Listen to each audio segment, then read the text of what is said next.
Hello, little ones. Let's read together Tom Sawyer.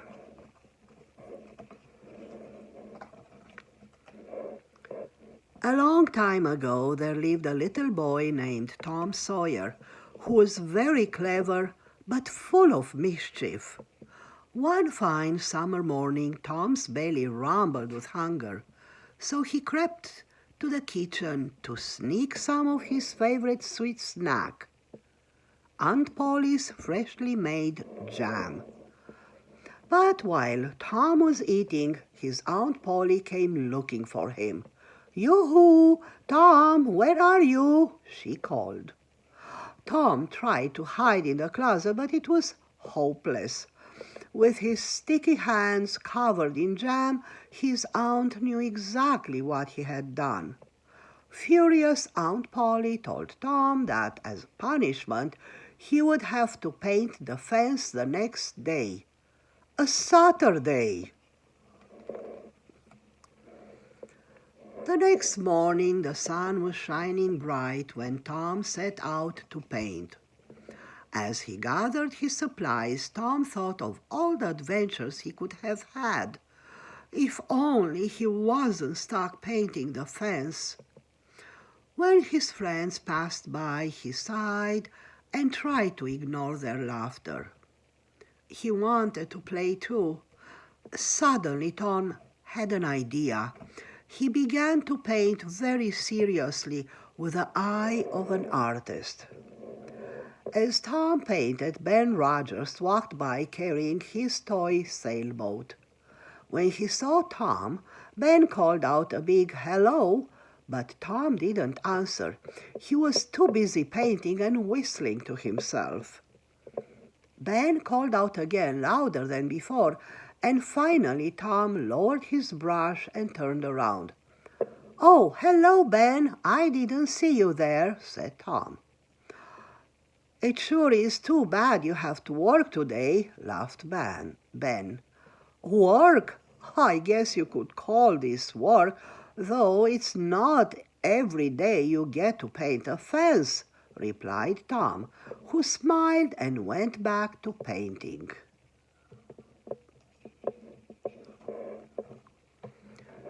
Now Ben was interested, and before Tom could brush another stroke of paint, Ben tapped him on the shoulder. "Say, Tom, if I give you my sailboat, do you think I could paint the fence too?" he asked. "I guess you're right," said Tom with a shrug. He handed Ben the brush reluctantly, but he couldn't have been happier. His plan was working. As the hours passed, two more boys walked by the fence where Ben and Tom were painting. And when Tom told them what a special treat it was to paint a fence, they too traded their toys to pick up a brush and paint. Eventually, Tom was doing no work at all. By noon, the whole fence was painted a gleaming white. Tom had convinced the boys to do most of the work, and he still had the rest of the day to play. He set off skipping with his new toys in his arms, wondering what else he could do. By the river, Tom spotted his friends Huckleberry Finn and Joe Harper standing by a log raft. "Hey there, Tom," called Huck. "We're going to be pirates. Come join us." Tom hopped on the raft, and the three boys set sail for adventure. They drifted to Jackson Island, where they pretended to be outlaws. They explored the sand for buried treasure and chased each other through the bushes, using wooden sticks as swords. Tom, Huck, and Joe had so much fun, they didn't even notice how quickly the time passed. When the sun set, Tom realized it was much too late to travel back to town. The boys gathered wood from the forest, built a great roaring fire, and told the spookiest ghost stories they could think of. After a few hours round the campfire, they yawned, laid themselves out on the grass, and closed their heavy lids without a care in the world. In the morning, hungry and sore from sleeping on the ground, the boys decided it was time to head back to town. Being pirates was fun for a day, but now they were ready to return to their homes as little boys. They found their raft by the shore and floated back to town. When the boys arrived, the town was silent. No one was home.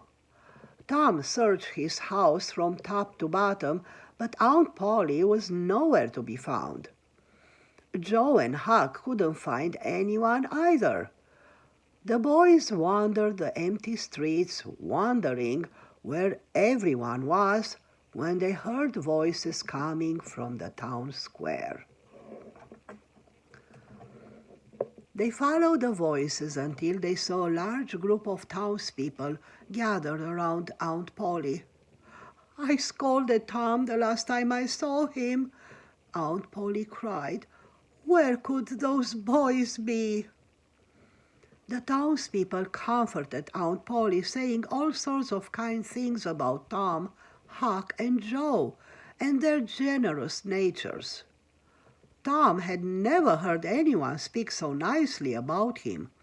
His heart warmed knowing he was so well loved. As they approached the townspeople, someone noticed the boys. "Look, there they are!" Within seconds, the boys were surrounded. Everyone was so surprised and relieved to see them. Aunt Polly ran to Tom and hugged him tight. She kissed his cheeks over and over. "Don't you ever run off like that again," she cried. After all the worry they caused, Tom and his friends promised to behave. But Tom still had a burning desire to go on adventures and already had a new quest in mind. When they were pirates on Jackson Island, Tom hadn't found any buried treasure. Now all he wanted was to go digging for hidden loot. Luckily, Huck wanted to join in on the hunt too. The boys set off towards the forest at the edge of town. If there was treasure anywhere, Tom was sure would be in those deep, dark woods. As they walked, he imagined gold coins spilling from rotten chests buried in the ground. "Where should we dig first?" asked Huck. "Let's start looking under old trees," replied Tom, and the two began their search. As Tom and Huck trampled through the woods, they heard a noise. "Shh! Did you hear that?" whispered Tom. The boys crouched down, listening for movement. "What is it?" said Huck. Out from the bushes darted a strange, ragged man carrying a big sack. He had a suspicious look on his face and kept glancing over his shoulder as if he didn't want to be seen. "Let's follow him," whispered Tom, and the two quietly began trailing the man to find where he was going. The man walked into the mouth of a large, dark cave and disappeared. Tom and Huck hid behind a bush and watched from a distance. After a few minutes, the man reappeared, but without the heavy sack. Tom and Huck looked at each other. They had to know what was in it.